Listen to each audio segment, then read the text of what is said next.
Hello, guys, and welcome to the first episode of Back to Basics. Today's episode is going to be surrounding the basics of aiming, so the four mechanics of tapping, bursting, counter-strafing, and spraying. And also, it's going to be looking into how you can look to improve these and kind of understanding what it is about these that you need to apply to your game. So the distances, the situations. The Back to Basics series is going to be covering basically the concepts of Counter-Strike, the basic concepts, and going through what I believe to be the fundamental stages to it. This can be useful for you if you're new to the game. Also can be very useful if you're quite a veteran of the game and you feel like you're struggling in a certain aspect. I feel like sometimes it's very helpful to go back to all your beginnings and go from there. So let's go in, and I hope you enjoy the video.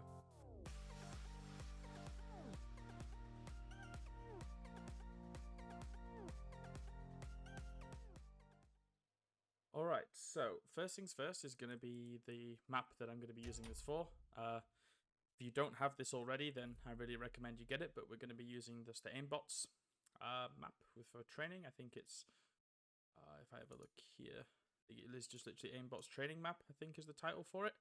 I've never actually checked on that. So basically we're going to get ourselves in, and what we're going to look to do today in this video is, as I just mentioned in the intro, is look at the four mechanics of shooting. I will go through, in my eyes, what is the best way to work on these, and then from there kind of explain a little bit about each one, about what it is you're actually looking to do with that shooting style. So what we'll do first of all is just set up the practice.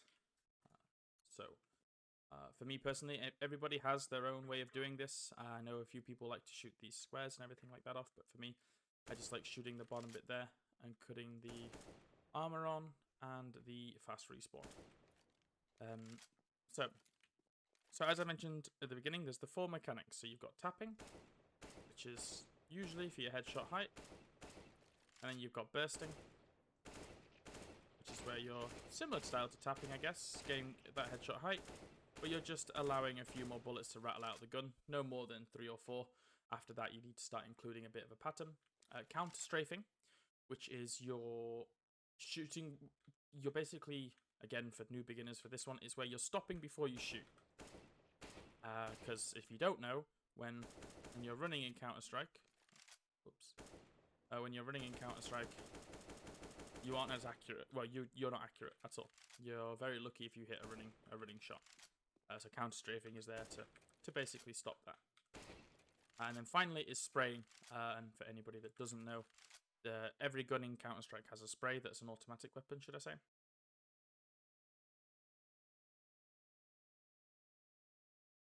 So to start things off, we're going to cover tapping.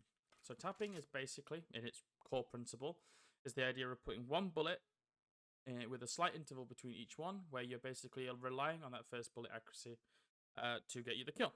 It requires you to have a good headshot height crosshair placement, and usually requires you to actually wait till your crosshair is on the person before you start to shoot. For me personally, I'm always looking to make sure I'm not shooting until the crosshair is right in the middle of the head.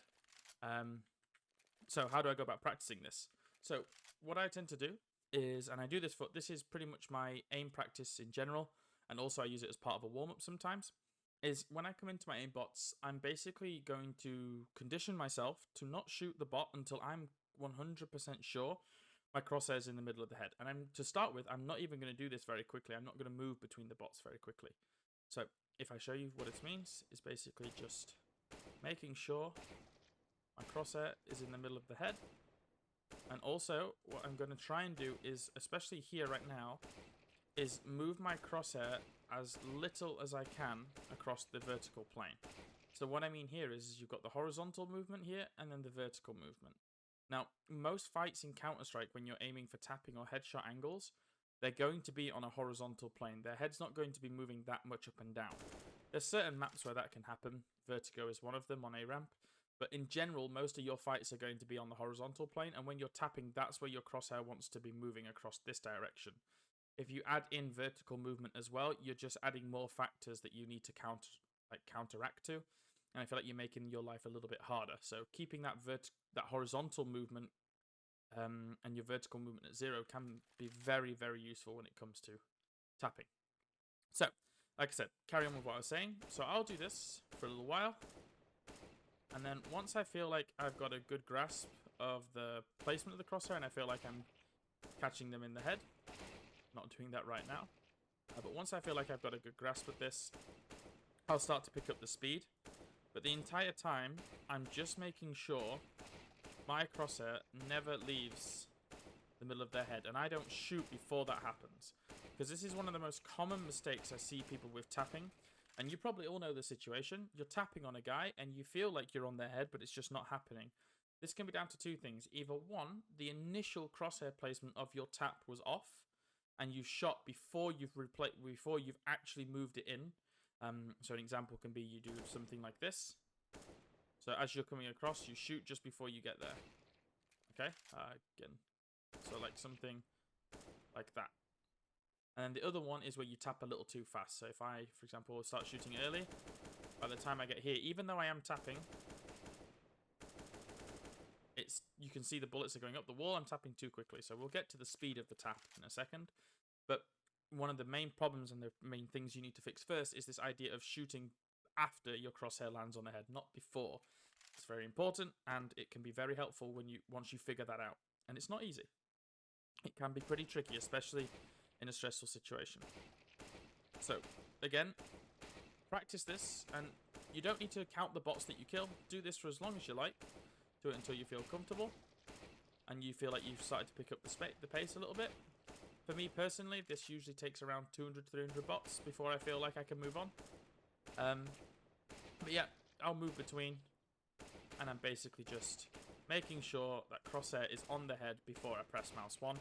I won't press it before. No matter how fast I actually want to be. You might miss the odd one like I just did back there and here.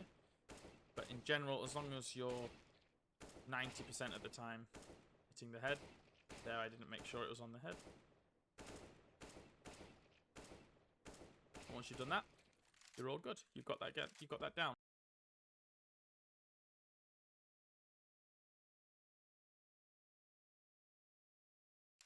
Alright, so we're now on to the second aim style, and in my aim routine, and you're going to see this is kind of developing into an aim routine kind of video as well. This is the second stage of my aim routine. So it's going to be very similar to the tapping, where you're going to be, when practicing the burst, is keeping the headshot height level. You don't want to be moving on the vertical axis very much at all, none at all if you can help it, but obviously a little bit of movement can happen just because you're moving your wrist and an arc. So yeah, so we're looking here for bursting. So same thing, I'm going to wait until my crosshair is on the middle of the head before I start the burst. I'm not going to do it before. I'm not going to try and be too quick about it. I'm going to take my time and make sure that everything I do is controlled and in rhythm or in the tempo of what I want it to be. If I feel like, again, once you feel like this is getting a bit easier for you and you're feeling comfortable, you can pick up the speed. But I really recommend if you start to miss two in a row, that you just slow it down again and just give your muscles a chance to remember. Because this is all basically what you're doing, is setting your muscle memory to what they need to do. See that a little bit too quick. And again, it's the exact same thing. You're just bursting between the bots, keeping that horizontal movement, that vertical movement, sorry, at minimal, whilst moving horizontally. And basically ensuring that you get your crosshair in the right spot.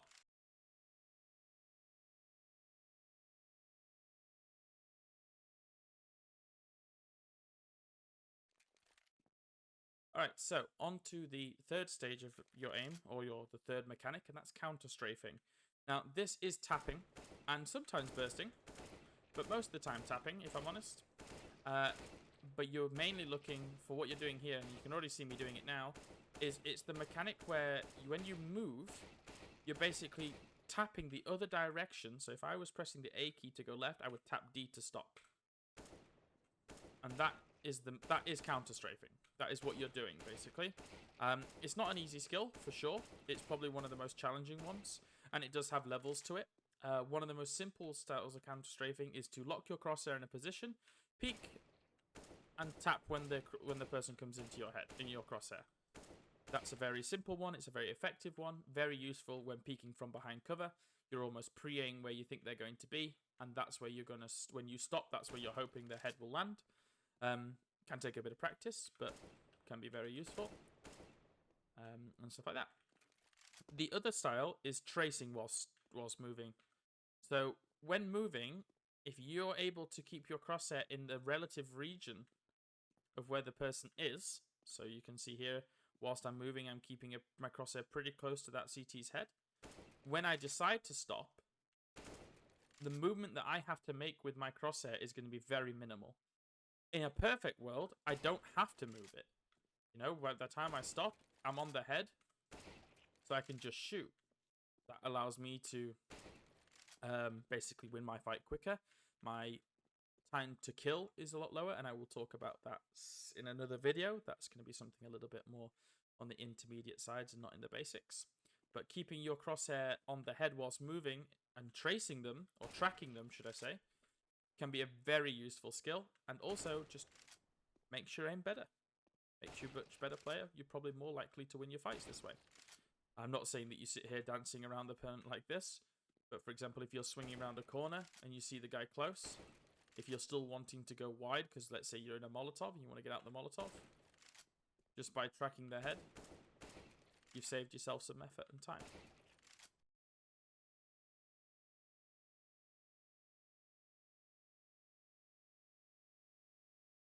And finally, we've got spraying. Now, spraying is probably the simplest skill in terms of that it just requires you to learn the pattern. I'm not going to sit here and tell you I'm the best sprayer out there, because I'm not. I tend to be quite happy with a spray pattern that looks something like this. I'm quite pleased with that one. Lost a couple of bullets over here, but I tend to be quite happy if my spray does something like that. I know there's a few people that are able to, and I'll get closer shirt, that can get it kind of like in that kind of style, and that's really good. If you can manage that, that's fantastic. But yeah, so your spray is something like this, and what you tend to do for practicing this is just very simply, you want to kind of get on a wall and just spray. Just see how controlled you can get it. I'll be honest, if you can get something inside this kind of area, that's a very terrible looking box, but something inside this kind of like a rectangle is pretty good. If you can get the bullets to stay inside that, you've done a pretty good job of your spray, and you're most likely going to kill the person you're shooting at, presuming, again, your cross is in the right spot, and we'll talk about that in a second. Because that is one of the most difficult things with spraying. So yeah, the way I practice this is basically go next to a wall, find my spot, do a spray, look for where I went wrong. So I lost a bit here and I lost a bit over here. And when I move to the next bit, I basically just try to counteract those mistakes in my spray. So this was a lot cleaner than that one was. I should be doing this without infinite ammo on though, so that it's actually more representative of an actual spray. So if we do that again, you can see here it's a little bit sketchy over here, but it's quite nice and tidy there. So I'll do the same thing. Again, pretty nice and clean here, lost a few bullets around these areas. And then finally one last time. Go there. So you've got the general spray is in this tight knit area. Again, just a few bullets either side going wide. But in terms of the rectangle that I've got, I'm quite happy with that. Maybe that's a little bit big for a rectangle. Could do with not having those over there. Yeah, so that's the spray. That's how you practice your spray. Look for a consistency in your pattern. Keep going until you feel like it's spreading pretty consistent. So once you've done your patterns on the wall and you've got comfortable with keeping like a consistent pattern on the wall, that's where you want to come to the bots and practice the spray here. Again, exact same kind of thing. Just look for it. But with this, you want to actually start transferring. So as you can see there, I was moving kind of my spray between the bots. And that's kind of what you want to be practicing now, is spraying on a wall to get the pattern. And then once you've got the pattern, transferring it between the bots. So if I start with this one here and look to hit this one, then this one. It took a little while, but relatively accurate with the spray. Got all three of them. Do it again. Messed up the spray over here, but was able to get the two here. That's kind of what you want to do. There's no shaming missing them. If you don't get that kill straight away, what you need to do is just try to look at what went wrong and practice it again. So again, if I look for this one, I'll go for this one, and then this one. Okay, so look, because I missed this here, I wasn't able to concentrate on this properly and missed up my entire spray. So if I do this again, and go for this one here and this one.